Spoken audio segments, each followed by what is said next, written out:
Hey guys, what's going on? Finally got my camera fixed and everything works nice and smooth now, as it should be.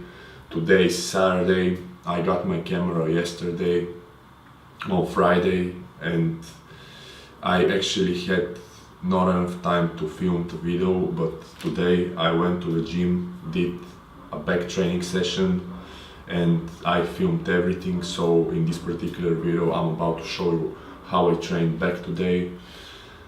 On another hand, I almost finished my artwork for my music project that I'm about to release pretty soon.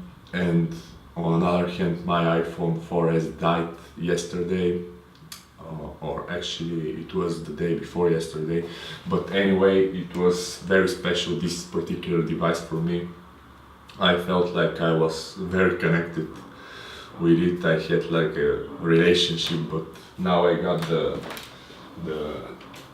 6S finally in my hand, this space gray color, and I'm gonna be able to post a lot more stuff a lot more often on my Instagram and Snapchat.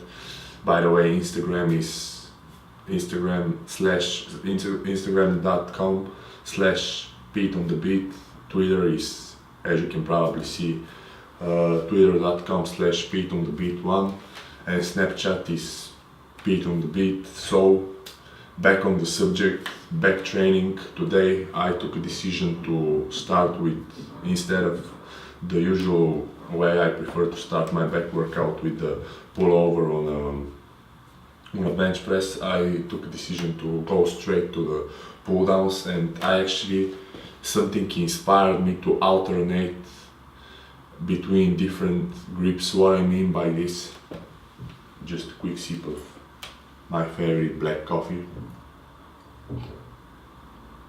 Back on the subject, so pull downs I found extremely beneficial to actually, if I go for 5 to 6 sets behind the neck and 5 to 6 sets regular pull downs, I found it's very helpful for me personally, because, and this will be very helpful in my personal opinion for taller guys and guys who have hard time to really get that deeper stretch at the bottom of the movement.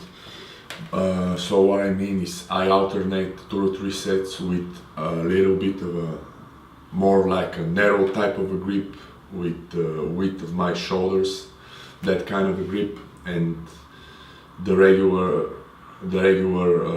widest possible grip. So I'm able to really stretch my lats at the top of the movement. And another thing that I would like to mention is I'm actually, when I perform the more narrow type of a grip, I'm actually able to feel my whole back, not only the upper lat, but pretty much the whole back, especially the outer portion. And yeah, so I did like 5 to 6 sets on each of them pull downs, and then I went straight to the bent barbell rows. Nothing too crazy, but I actually really tried to pull to my belly, pull the bar. I tried to pull the bar to my belly in order to target more of that lower lat. And yeah, I did like 4 to 5 sets, 8 to 10 reps, nothing crazy. I stayed with 1 plate, and yeah, then I went to my favorite close grip seated row. As you can probably see, I'm slightly bent over, and I prefer to have my lower portion of my back a bit arched, but mostly I prefer to keep my back really bent over in this particular movement, because it really helps me with to get that better stretch at the bottom of the movement. And I always prefer the crossover handles instead of the typical close grip handle. You probably already know this if you watch my other videos. I always said that in basically every back session I filmed, on every back session video. And yeah, so then I took a decision to actually spice things up and do something like an addition to the close grip seated row. And this was another seated row, but with the rope handle, and I actually did not felt too much stimulation.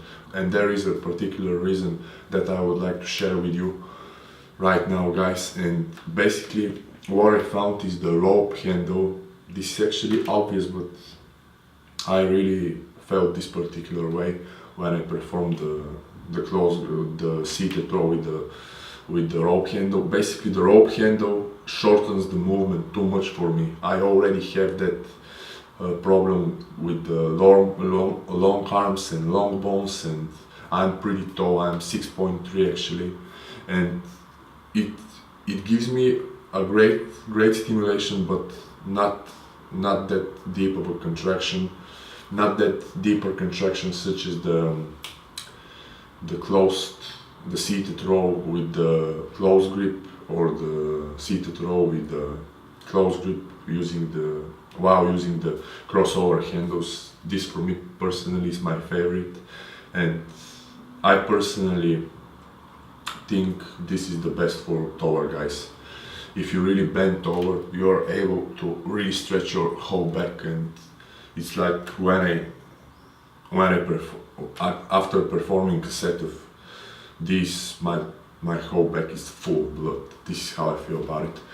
And I finished the workout instead of my favorite Smith machine rack pulls with a deadlift with free weight that is actually shortened in order to avoid any kind of glute stimulation. As you probably know, this is another thing that I always say in my other videos, especially when I train back and when I train legs. I try to stay away from any type of glute or butt stimulation. I'm that type of guy that I would like to keep my waist, stomach, abs and butt as small as I can.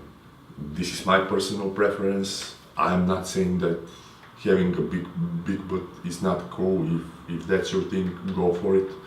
But I really want to avoid any type of glute stimulation, and this is why I do not go all the way down with the deadlift. Another thing I always prefer, I saw this from Evans and Tupani, I always prefer to pick the weight when I deadlift from the rack. This actually gives me the ability to really arch my back in from arch position to get that nice stimulation that mostly targets my whole back and my upper body in general, and I actually avoid any form of glute stimulation as well as hemis. And I actually prefer to go a bit below my knees, but not any further, just below my knees, and this gives me the best results. And I feel that I'm able to actually avoid any of the glute stimulation or hemi stimulation. But on the other hand, performing the deadlifts with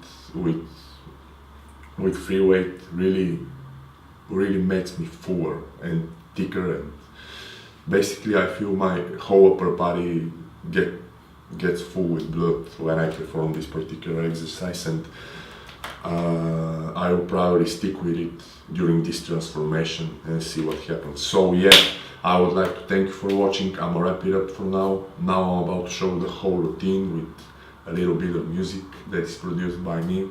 See you in my next video. Peace, and I'm out.